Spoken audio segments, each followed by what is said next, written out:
Good evening and hello. This is Eldan Fails. I'm working on a 1/200 scale model, 3D model for Klingon D7.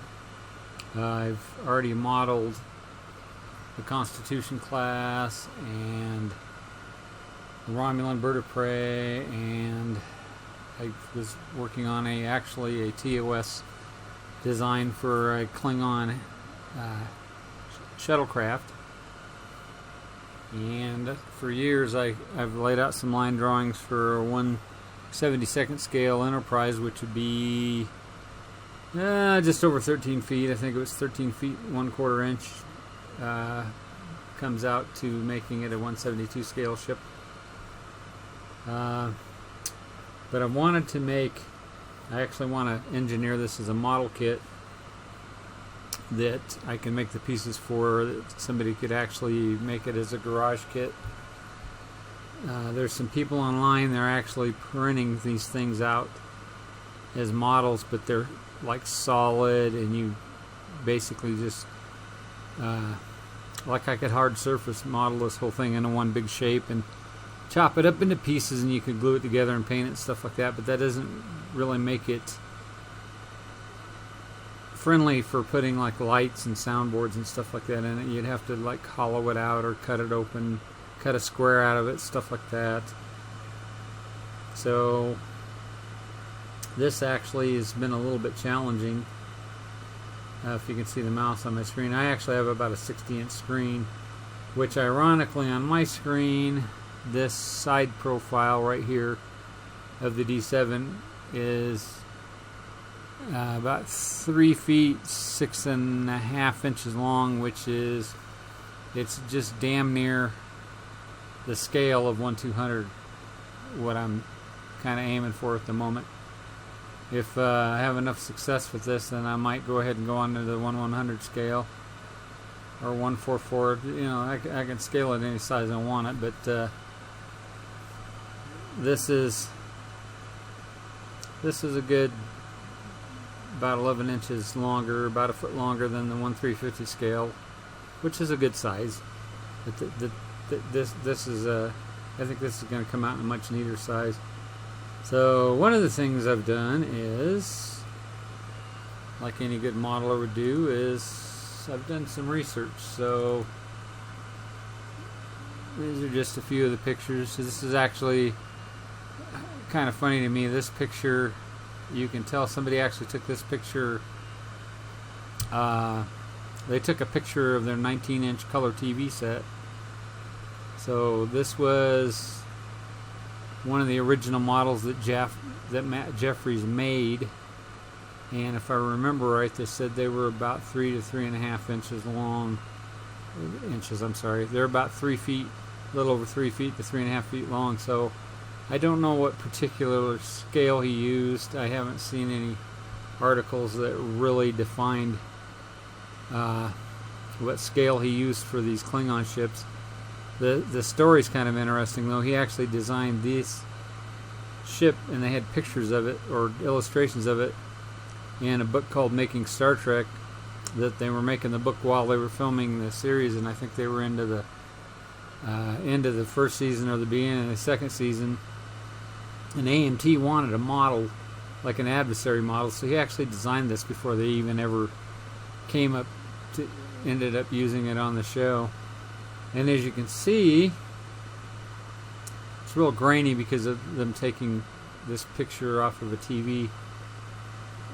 Who knows when? Probably in the 70s, and so this is a very grainy, low resolution picture. Not because of the film, but because of the quality of the screen they were taking the pictures of this off of.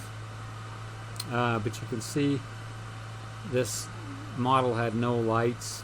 He actually did have windows and or on a ship you call them portals. He had portals painted on this ship, but unlike the 11-foot hero model of the Enterprise, this ship didn't have any lights.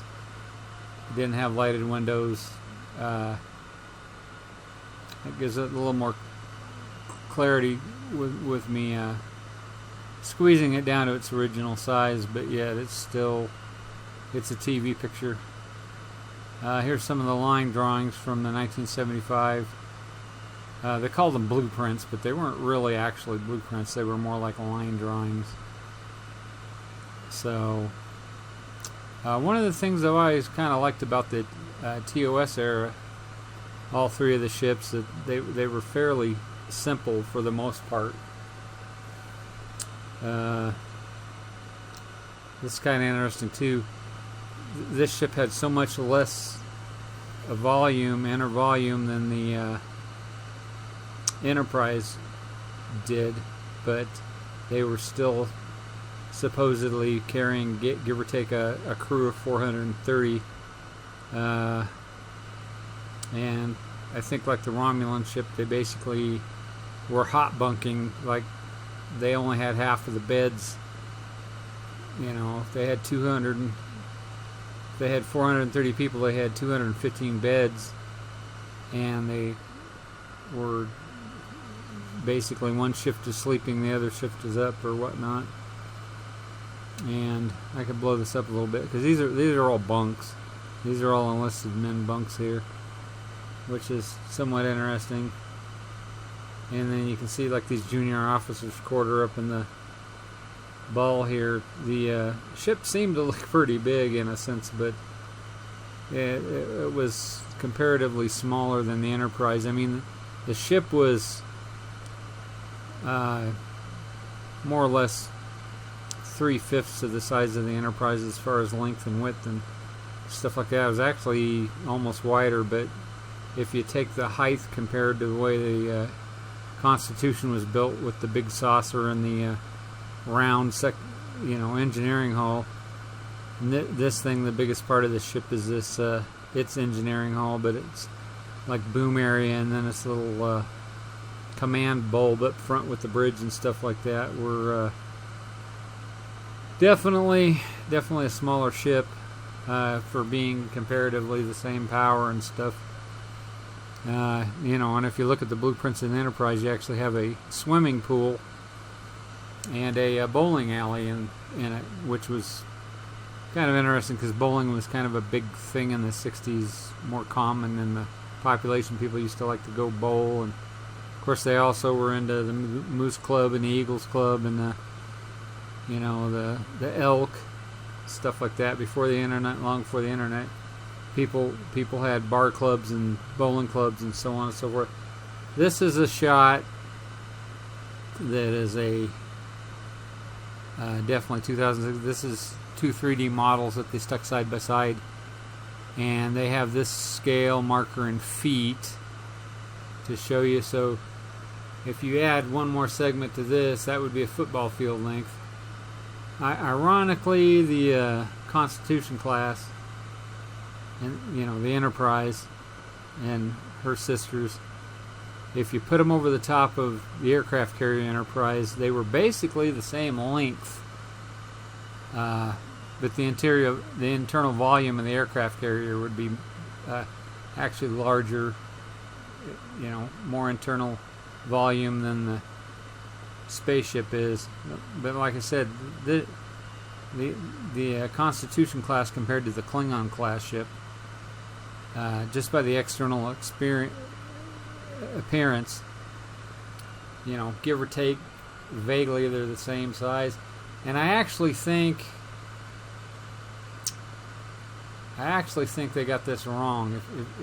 If you took this from tip to tip here and you moved it up to be parallel with the Constitution class, this almost looks like they're the same length, and I can guarantee you that I've scaled, like I said, I made scale drawings of the Constitution in 1/72 scale, and 1/72 scale comes out to 13 feet and a quarter inch. And the Klingon ship, I don't remember exactly now, but it came out to just over 10 feet. I think it was 10 feet 4 inches. But definitely, if you take this part of the engine pod. On the Klingon ship, they called them the warp pods or engine pods. They didn't call them nacelles like they do on the Enterprise. So if you take that very tip there and you matched it with the line of the tip of the engine nacelles, this very front of the ship should come up somewhere into, and I'm just vaguely guessing, but it should come up somewhere into this here, where these registration numbers are. It definitely shouldn't be the same length. And this, it's kind of interesting. This shows the deck from the port side. This actually shows, you can see the decks and where the bridge is. The bridge is actually in this front kind of, this is usually called the teardrop. I call it the teardrop or the bubble, but I think teardrop represents it more. This is the teardrop, and it's kind of funny because in the models, in this blueprint, they have this hole. Of course, you get this big hole that they use later on, especially in the Katinga class and the Bird of Prey and stuff. They launched photon torpedoes out of this. And in the model, of course, I could be wrong. It's been a long time since I actually built the model. I actually have a little 1/650 scale model of this, and I haven't bought or ordered like a 1/350 model.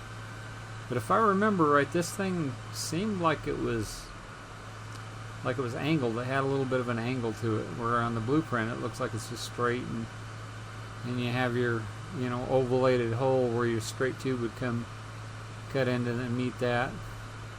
But as I model this, I'm going to address that. And there's some minor things on here that I've ran into before when you're modeling and you're using line drawings that were made 10 years after the model was made, and or pencil lines. You blow things up, pencil lines coming up different, because I've actually seen models of this and or representations of this where on this teardrop here, this part of this teardrop ball on top is further aft than this part, but on the actual filming models they're parallel. So I actually look at a lot of photographs and try to find good photographs of different angles of the ship so that I can not just have to depend on what the line drawings are showing me, because sometimes they're slightly incorrect. There's also I have a 3D representation of the ship, basically from port side, top, bottom, front, rear, top, and they have the engine pods a little too high, which actually, that didn't bother me too much, but it changed this angle. It changed this hull angle to where this hull angle was actually a little higher up, which made the engines come up higher, but it changes that whole angle of that part of the hull. So, if you're really a shipwright building a real ship in a shipyard and you had messed up plans like that, you could definitely screw that up. Now here's another screenshot that was popped from a TV. You can tell, but you can pretty much tell anytime you see this grainy stuff. This is actually a pretty good shot, though, that somebody somehow either just snapped this or they paused it on a VCR. But you can actually kind of make out the portals that he drew on there. And it's kind of ironic because the portals on these filming models, I think they actually just literally drew them on there with a pencil. They put a few little circles on there, and they put a few little rectangle portholes on there, but they don't look like a porthole. They're just lines on here. And again, no lights, no. And I kind of find it ironic because after looking at the blueprints, you would definitely think that they would put some portals on like this flat area of the main hull. other than you could argue that most of your officers are up in this part, and this is the officers' part, so they get to look out the windows, but the enlisted guys, they don't really give a shit about, so they're more like in a submarine. And because they're even, I've seen fan theories where they were talking about that this, like kind of like the Enterprise, the saucer can separate this boom and this command pod, the teardrop, the bridge, that area, and this boom could actually detach from the other part of the ship. And they were saying that if the basically if the enlisted Klingon men started mutinying, that they could seal that area off, and or they could detach this. The thing that I find interesting, it actually talks about this being separatable, like on the line drawings and blueprints, but they have no kind of thing where they show, like, say, impulse engines or anything, where if they separated, they could, you know, they could still steer this thing around. It just looks like it's an emergency, almost like they could detach it as a lifeboat if the main part of the ship was going to blow up, or, like I said, the officers could detach it if the men in the enlisted crew decided to overthrow them. They could lock them off and detach it and be in it like a lifeboat or something. Okay, here's the picture I was talking about. That this is the 3D model. They show the port, they show the bottom, they show the top, they show the front, they show the back. They actually have it in the colors, because it's really hard to see these colors on a 19-inch standard definition TV set in the 70s. These things, the ships just came out. The whole thing just basically looked gray. But this actually shows you the color scheme that they were using, and I forget. I think they look like lights, but I think they're actually supposed to be little sensors or something like that. It says on the line drawings. And then it's kind of interesting because if you zoom on this, it kind of gives you a better pattern of the portals. And like I said, on this, the portals are just, they got them white and white, kind of to appear like they're lights. They had a few on the boom from the blueprints. They had some on the side of the teardrop, and then of course they have some in here because this is kind of like a double big deck area.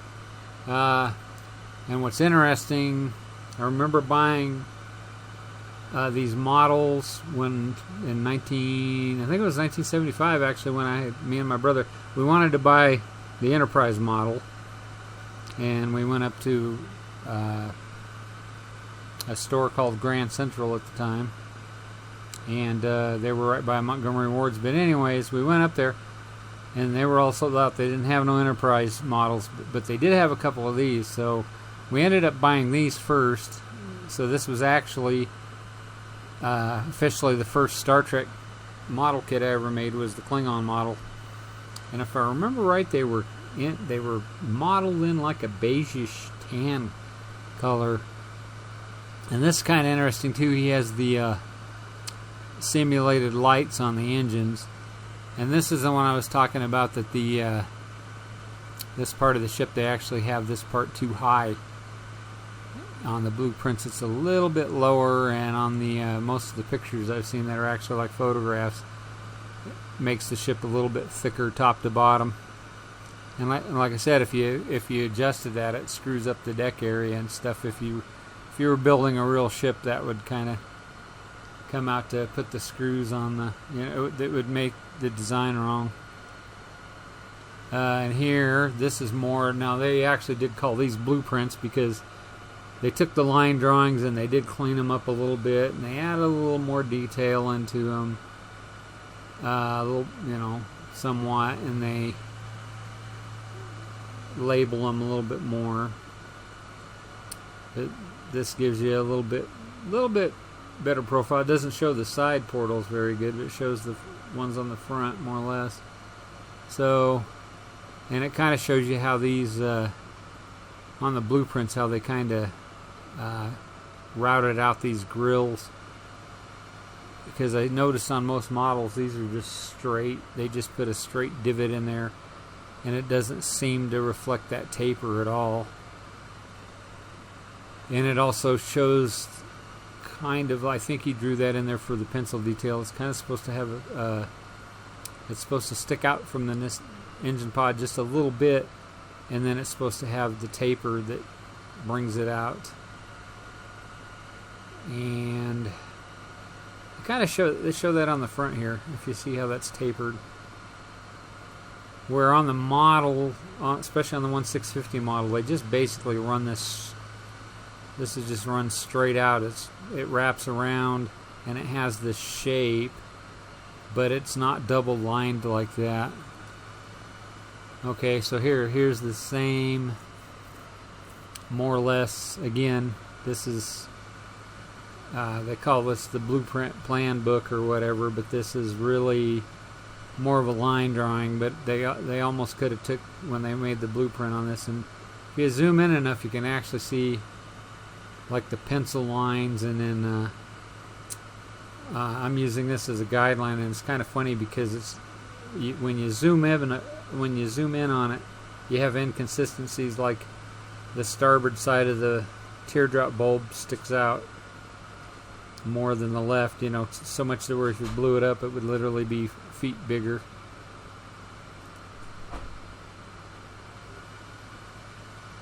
And here's a shot, and I'm pretty sure this came from the redigitized TOS Star Trek, the original series, but this shot actually was taken from after they redigitized it. And before they came up with the Katinga class, they actually had a model that was more like around a 5-foot model. I don't know what scale it was. I'd like to find out, but they started detailing this, and this looks like these panels are raised, but these are actually just painted. These are pencil lined, or they taped them with masking tape, and they started adding in these details using tape. And this is weathered. This looks a lot like the ship that they were going to use in the motion picture, and then they actually just totally basically came up with the Katinga class, and they never used it. But seeing how this is digitized, somebody actually took the time to probably 3D model these when they redigitally mastered them. And as you can see on this, like from this shot, like I was talking about on the line drawings and the blueprints, they have this area here sticks out to about there, and it actually, I think it's supposed to be parallel when they made this piece, but they actually are tapering it also round to where it comes down here. This part of the ship is actually the hardest thing I have ever 3D modeled. And I mean, I've modeled some stuff that I thought was pretty difficult, but this is actually giving me a little bit of a fit doing this. And what I was starting to say is, if you actually look at this picture, these panels in here, I don't know if they were supposed to be really large windows or vents or what, but on the model I bought in 1975, they had they gave us 2 little pieces of plastic for these things. The model more or less went together without these, and you inserted these, and I remember they were made out of like a green clear plastic, and they also had the green clear plastic for the little nubs up on top of there that you put on there. And the model I have now that's redo, I'm pretty sure this is a 1/650 scale of the model I have now, but it's either that or it's smaller, but it doesn't seem to have the same parts and pieces that I remember as a kid. But that could just be my memory. And here's a good little side shot. This actually comes off of the front of the book, and I've actually considered going on eBay and buying these, but people want between, I think, $30 and $100 depending on who but what makes me laugh about that innocence is that almost every page of this is on the internet. You can find it somewhere. So, I could just I can just scan this, or like I said, like I got the picture right here. I can put it in my 3D, my Blender, where I'm 3D modeling, or ZBrush or whatever. I can just put it in as a reference picture. All of these pictures. So I don't need to buy these. I could print them out, but I do like seeing the names on here and stuff like that, because I've been in a little bit of some heated debates lately with other Trek fans or Trek nerds. In fact, over the Strange New Worlds, I just was in kind of not a really hard-ass heated debate, but I was in a little bit of a debate with the some of the people on there over the registration hull numbers and the ship types and stuff like that, because according to them, if it wasn't on screen, it's not canon. But they made these line drawings, and they made the technical manual to try to fill in some of the information holes and or plot holes, saga holes, story holes that was out of the original series. There was just certain things that people said, well, you know, they tried to logic to get together, and it either didn't make sense or they just didn't really explain it. And then they were making like the names for the ships for AMT, which is aluminum model toys, but they're the ones that had all the Star Trek model contracts, so they could have exclusive rights on the model. So again, if I blow this up, like I said, I got a 60-inch screen, and this is just about how big this model is going to come out, give or take. I'm really excited, and I've been working with the 3D printers now for a couple of years. So, and this is a 3D model, but somebody actually 3D modeled this, and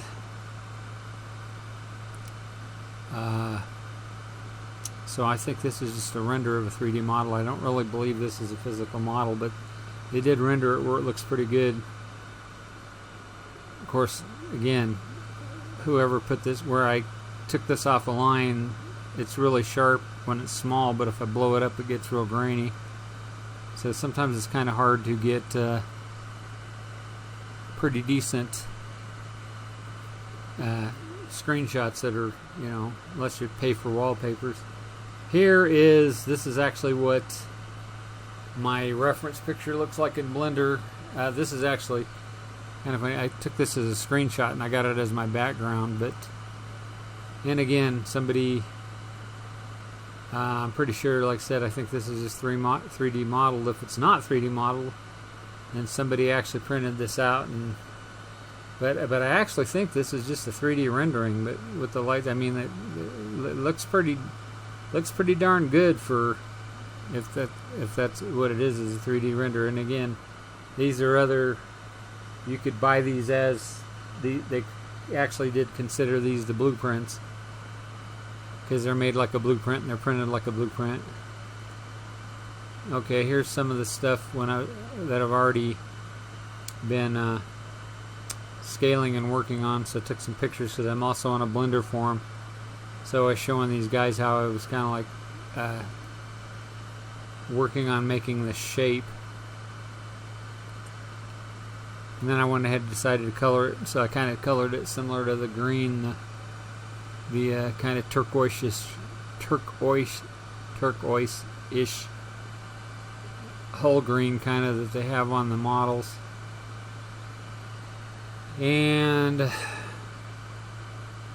sometimes it's hard to figure out. I had to figure out how to keep converting the shape so that this shape would blend into this shape without having a big square box line. So I had to keep dragging this forward until it was small enough that by the time I blended this face into the curve, that it looks like it should be like that. So these are some close-ups of that. This is where, so I have this model as an object, and I have this boom model as an object, more or less, to work it in. And like you can see in the back of the blueprint, the line drawings in the blueprints say that this piece is like further back than that, but all of the pictures that I've seen of the original ships are not like that. It's parallel. In fact, if anything, like I said, and I possibly don't even have that rounded enough. I probably should round that out. I actually have it flattened up. So, and then I've seen, like I said, I've seen a few models that some people are charging about. If I remember right, they're charging about $1,200 for this particular model in 1/350 scale, and they basically are printing it in almost like a solid foam. So they literally, the whole thing's solid, and then they got it cut into chunks because of the size of their printer. And I just ordered a bigger printer so I can actually print these pieces once I get them made down. But I'm not actually copying the total model designs of the little model. I want to make this to where this area is stronger, so I might even design this so that you put a metal rod all the way inside of the main hull and inside of the teardrop, because this is where these break. They typically break right here. I had one Katinga class model, which I actually loved that model because it had all those raised panels, and I had painted on that thing for about 2 weeks, and it just had it looking so cool and shaded and stuff. And then I dropped it, and it broke the neck off right there. And I probably could have got a metal tube and something. I never did fix it. I stuck it in a box and like quit messing with it. I lost enthusiasm for it, and it wasn't a 1/350, but it was bigger than the 1/650. So yeah, I think it was 1/530 or some really weird bastard scale, if I remember right. But it was a neat model. You probably know which one I'm talking about. So at first, I was looking at the idea of splitting the teardrop, kind of like they do in the little model. But in the little model, they actually have the whole boom and teardrop in 2 halves, set side by side, and then you put the top stuff on it. So I was kind of using the similar approach with the idea of making this, but I actually think, here I got it split here again, but I actually think instead of splitting it lengthways like this, I think I want to cut it at a slight angle, kind of like a little bit of a pie shape, so that the whole front end of this thing, I think I'm going to split it here, and then I think I'm going to cut the boom somewhere in here. I'll show you little pictures of what I'm talking about here as we move along. But that would allow you to put all your LED lights. Now what's neat is this thing isn't so much bigger than a 1/350 scale, and they make soundboards for the 1/350 scale, so I think you could use those in this kit. This kit will have more room inside of it. Again, this is, like I said, this is a 60-inch screen. I might have this a little bit large here. This might be a little bit bigger than how it'll come out, but okay, so this is kind of because right now in Blender this is an object and it's closed loop, but it's only closed loop because I got it closed almost like a gallon of milk. If you put the lid on, it's closed, but if you open it, then it's an open container. But in Blender or Maya or Autodesk or some of these programs, if you don't know about 3D modeling, if I left this top off and I have no thickness to these sides, then in a sense Blender sees this as a real thing, but if you go to try to print it on a 3D printer, it won't even read it. It has to have a solid. So this is where I cut this thing apart, like I was talking about. But I need to recheck and make sure that I don't have any portholes that are just cut. Like I need to adjust the line to where the line won't intersect with any portholes on here, because I'm actually going to model the portholes in here too, so that somebody could fill them in with like the dental resin. And I want to model the kind of like the inner walls for the portholes, so that if you want to put the lights in them, if you literally wanted to run 50 micro fiber wires out of there, you could literally make a control panel. So if you wanted to, you could turn every light on, every light off, or you can just wire it to where you can turn them all on, turn them all off. But I think it'd be kind of interesting if you had them to where you could select which lighted portholes that you want on and off. So anyway, this is what I was talking about, and it's kind of hard to tell, but from the front of, and I have these parts separated, of course. If these parts were pushed together, like once I shell them into pieces, so we can print them so that they will fit together like a model,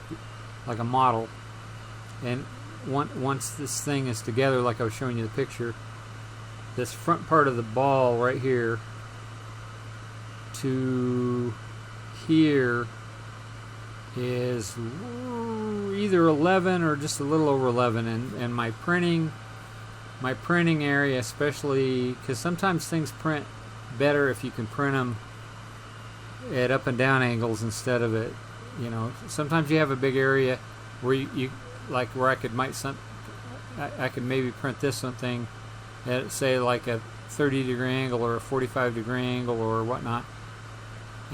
Let's say I have 9 inches by 6.5 inches by a foot. You might get away with printing it at an angle and putting supports and stuff in it. 3D people that do 3D printing know what I'm talking about. But sometimes that just, it don't come out right. Sometimes it's much better to cut your things into sections where you could print this stuff straight up and down. It makes it more solid. It makes it more consistent usually. And we just spent $1,100 to get a printer. We make bows.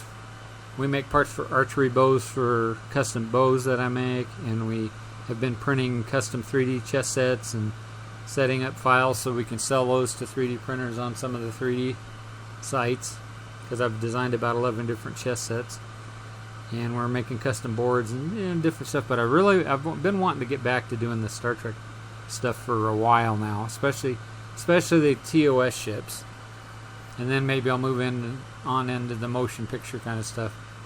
But these ships, I think, are the simplest ones, because they more or less, when they were making them, they were hand carving them, hand machining them, and they basically detailed them with paint and lines and stuff like that. They didn't really detail them.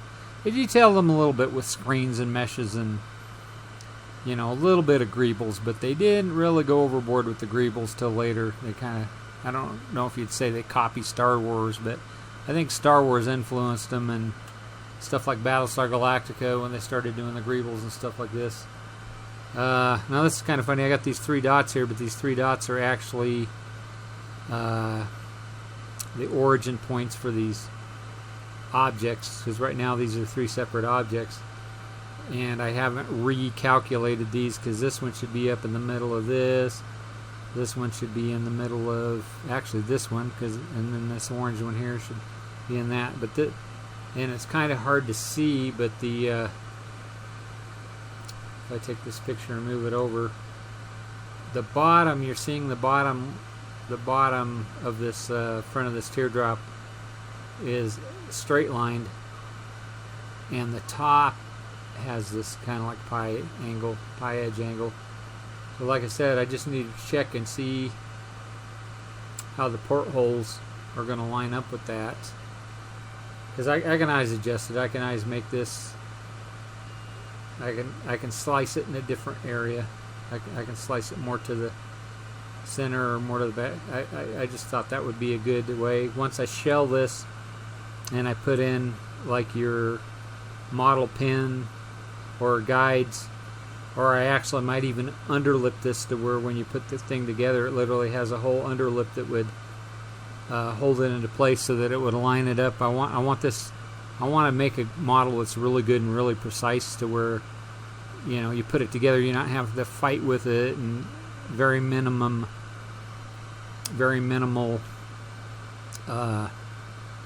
where you'd have to putty in lines. This might be one of those areas, because I want to, when I have these together, I'm going to actually have this like with a drop down, probably the shape of the tube, and it's probably going to fit inside of this one pretty deep up in here. I might run it up into here, and then that way when you put that thing together, it's going to be really straight. It's going to hold it straight. It's going to be aligned to where you can't twist it left and right, and have good 90 degrees. You might have to putty that line in, or if I can get it fit snug enough, it'll just look like a panel line kind of thing. And one of the reasons I'm wanting to do this too is I wanted this boom area, because almost all the models, they have the boom go inside. They have the teardrop section made, and then you stick that on the boom, and the boom goes in it. So you have these nice big crack lines right here that you either got to try to putty them in, but you still want the line per se, but you don't want it to look like a crack or a split. So it's kind of artistic. I don't know if you call it artistic licensing, but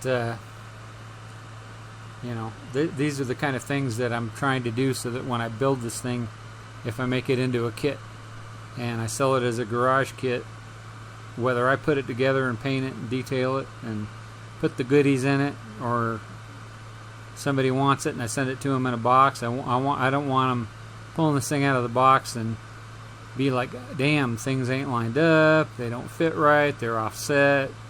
It shouldn't have to be a master modeler to make this. And I got some inspiration actually from watching some people do the Enterprise D, the Eagle Moss Enterprise D that comes to you in the little parts and pieces and stuff that you screw them together. But man, they really put some engineering into making that thing. Okay, so here's the very front part of the teardrop, and this is where I've shelled it, and I've left this in edit mode so you can see the grid lines and stuff, and that makes it look less smooth, because I actually have it shaded smooth. And I've come to find out when you're 3D printing, if you shade these smooth, it'll print them smooth. If you don't shade them smooth and you leave the line sharp, it'll have the line sharp. And this doesn't look flat because of the angle, especially because it has a pi angle in it, but that top is flat. And on the little model, what they do is they have this round part, and then they have it with the top, and then you put the other piece on that has kind of like the bottom of the top deck, and then it has this part that sits on top of it. So I would rather have this. I would rather have this again molded into where you don't have that split line as a split line, but I'm putting the split line to where the other deck that hangs out over it sits. And if you're wondering about the red and purple, it's actually kind of a dark blue, but it looks purple. If you're wondering about the red and blue lines, each one of these is a centimeter. It's actually 2 centimeters, but you can see the squares on the ends there. Those are a centimeter on my screen, whether they're a centimeter or a millimeter or a foot, which I'm kind of exaggerating. I wouldn't blow it up that much, but when you see those in the picture, okay, so here's a nice side shot. Again, somebody cropped this. Somebody took this from a TV screen and then they cropped it. But again, you can see there's no lights. They put markings on it. He actually painted the top gray and the bottom has that greenish shade. But on 1970s TV, you just can't really see it. But again, you can see that part that the boom sticks in. It's not like it is on the line drawing. And again, so I think this is a model here that somebody made. And I don't know if they lit the windows or if they just have like a fluorescent paint on it. And I don't really know how they do the effect, because I'm pretty sure they probably have this hanging from a screen, or they did GIMP or Photoshop they took the picture of the ship with the green screen and then they went ahead and photoshopped it and whatnot. And I think another neat thing to do that I'm considering is if make these into a kit, possibly make these grills, you could make another set of engines, and you could make the set of grills and stuff like that, where you could maybe you could put some minor lights in here. I don't think it would be real wise to take this and like light it up per se, but you could put a very vague kind of like low intensity green light in there or something, and then you could go ahead and make the lights for the engine areas. Like you could have the options of having the lit engines lights in there. You could make two different pieces for this, because I really do think if they put portals there and portals there and portals there, I think they would put some in here. That was one of the things that kind of sadly made this a really plain. You know, Matt Jeffries really did a good job designing this for the show, but he was a couple things. He was in a hurry. He was on a budget, and he wasn't really making it for the show. He was really making it so that AMT could copy it and make it. And you can tell this is that same one that they put those extra engine grills for the impulse engines and stuff. So, you know, I think you could make different parts and pieces so that if somebody wanted to detail this up more. They show 3 phaser banks on this. This was actually kind of ironic. This was on the original ship. This is listed as a sensor, so it was kind of supposed to take the place of the Enterprise deflector dish and sensor dish. And you know, somebody could have argued, well, the Klingons were in space before we were even, you know, when we were going to the moon, these guys were already traveling around through space. So in some ways they should be ahead of us. But by the time Starfleet got to the point where it was making the Constitution class, they say in general it's a little bit better. That it was almost like they tried to parallel the thing with the English Navy and the frigates in the War of 1812, that the Constitution class, that the Klingons shouldn't engage it unless they had 2 to 1 with these. But I'm imagining the Klingons being who they were, this would have been a threat.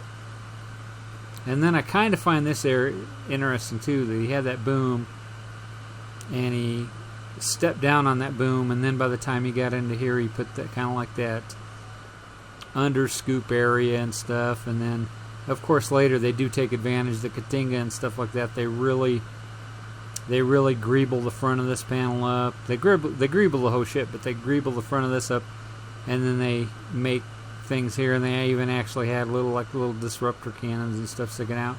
Where on this, according to the line drawings and the blueprints, they had 3 phaser banks here, and then these are supposed to be disruptors, which nerds used to point out that disruptors were supposed to be a sonic weapon and that they wouldn't work in a vacuum of space. So then it was described as that both them and the Romulans with the plasma thing, that it was like it put the energy out and it put it in it like formed it into a concentrated line or ball or something. Something was kind of like plasma was holding the sonic energy in, you know, whatever, whatnot, to make it. Because the idea of this was that this stuff shot straight off the engines, and that they had the power of the engines, so that these were really powerful weapons.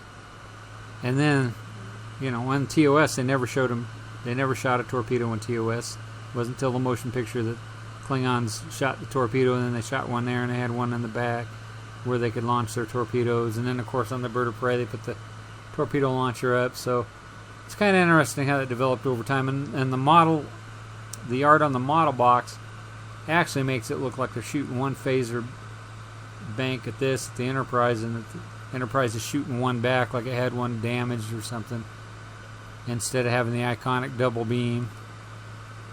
Alright, we already seen this one. Then what I did like about this one is it gives you, if you go on some of the Wikipedias or the Star Trek wikis and stuff, they say the ship's 222 meters, 230 meters, 260 meters, 200, you know, it's like they don't have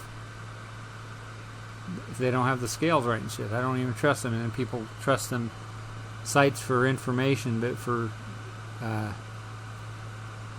technical information, schematic information, I don't trust them sites at all. They're usually full of crap. Somebody's just writing the shit in because they don't know. I must have saved that twice. Either that or we okay. This is again. This one's kind of cool because this is CGI, and they actually, if you blow it up,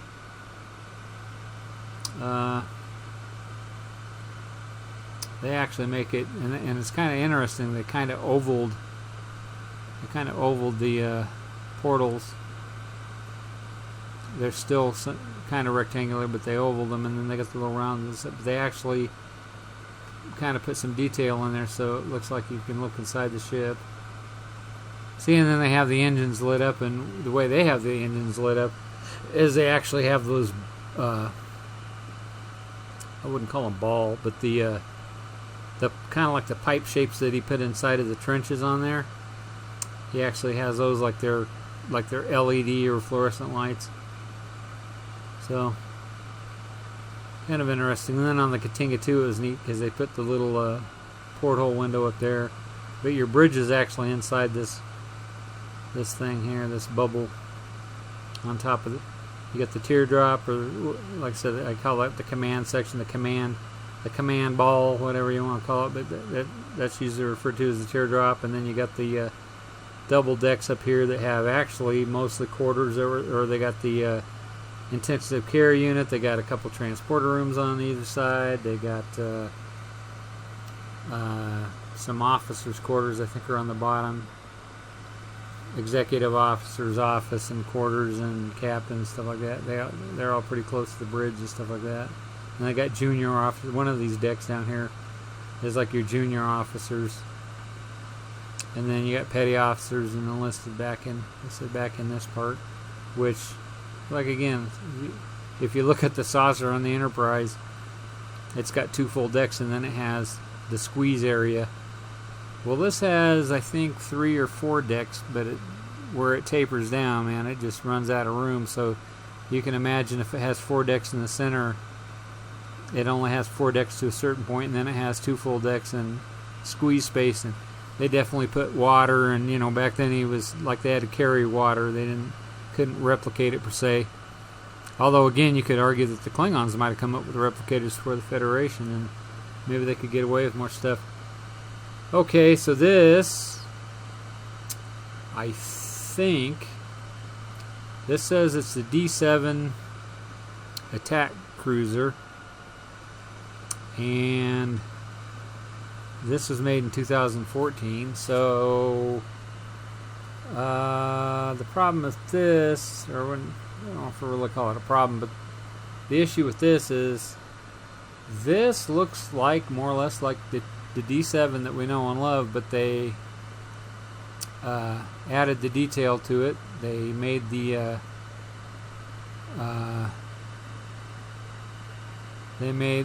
it says cruise quarters, main bridge, whatever, but we're showing the cruise quarters, and they're showing the portals. They all look like they're either oval or round, and they made them smaller. And I think they made a photo etch thing for the 1/350 scale, where you could actually cut out a slot in the 1/350 scale, and you could put in the brass etching that was more detailed. I need to quit on this. I'm almost done now. I'm on 53 minutes. I didn't really mean for it to go this long. Again, here's a big blueprint in the main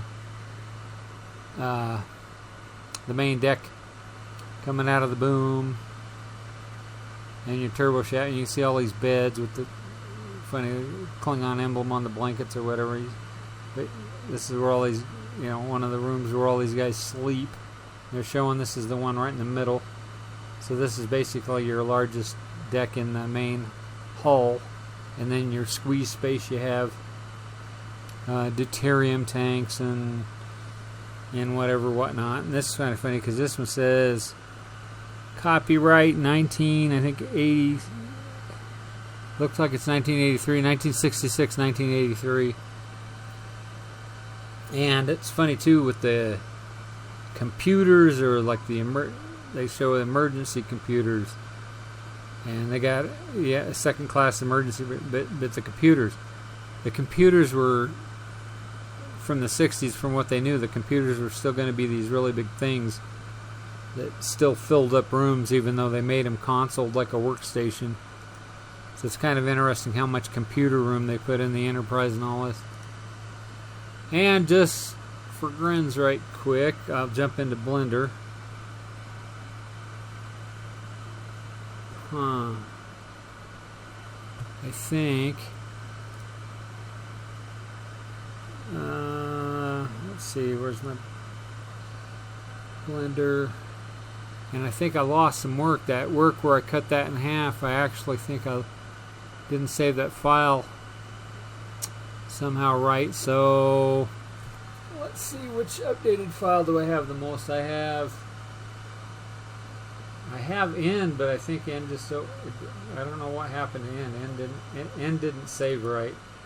Just takes me into a fresh file, so I can open M because I saved quite a few iterations. So yeah, I'm back at the point where I first split that, and I'm going to have to resplit this and reshell, which I only shelled the front part, and that really didn't take that long. But I need to shell this, and this might be a little bit of an issue shelling it because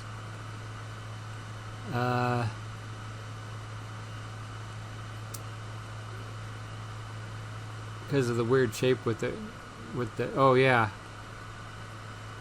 So I have to re-boolean it too. So M is just what I wanted to show you, give or take, though, is my setup. So for modeling, like I said, all these little red and blue lines, these are centimeters.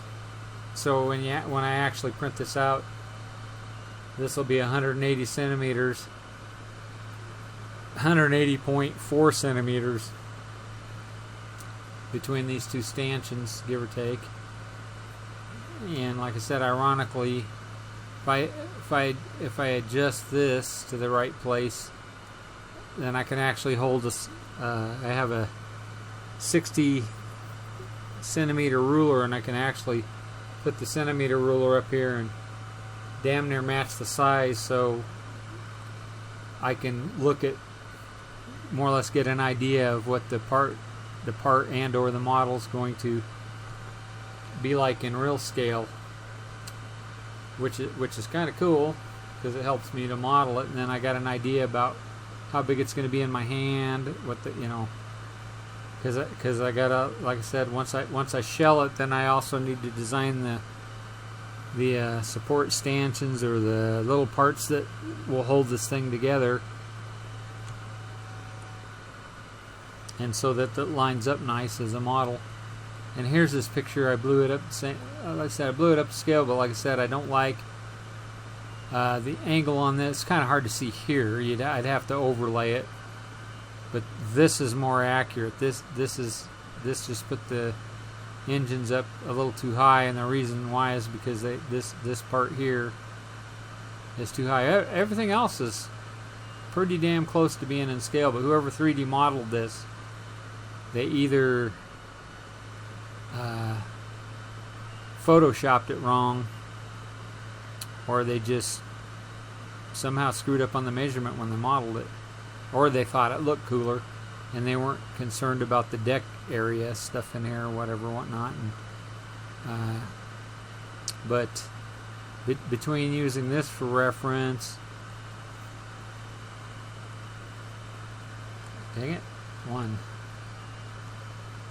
between using this for reference and having my grid, and using this and this, and I might have to bring in, like I said, I might have to bring in the side profile with the portals, so I can figure out where those are going to go on here, so I can mark them, so that when I go to split this again,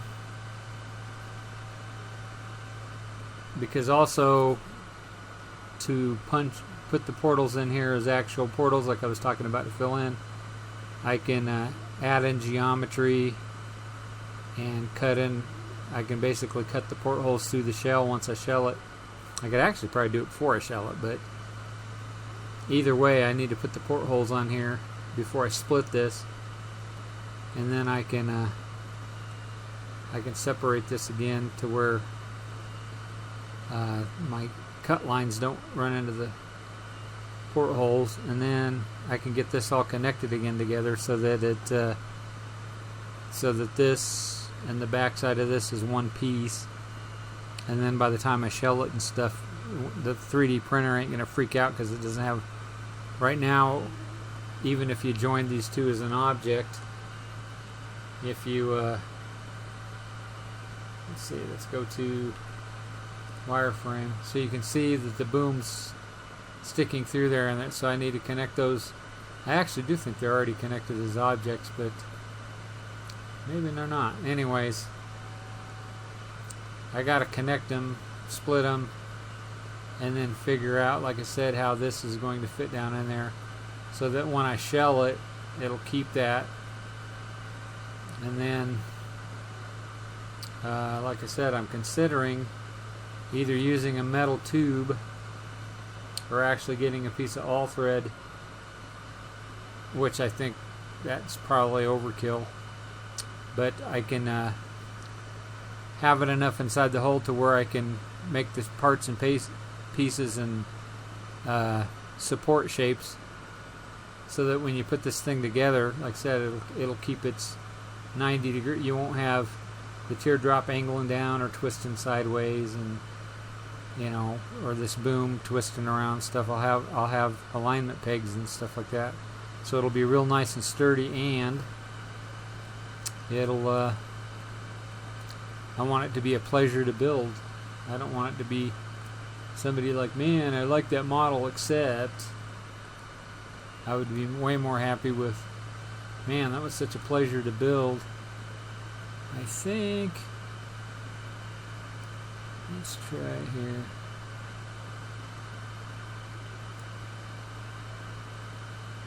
That's too big. There we go. Somewhere in there.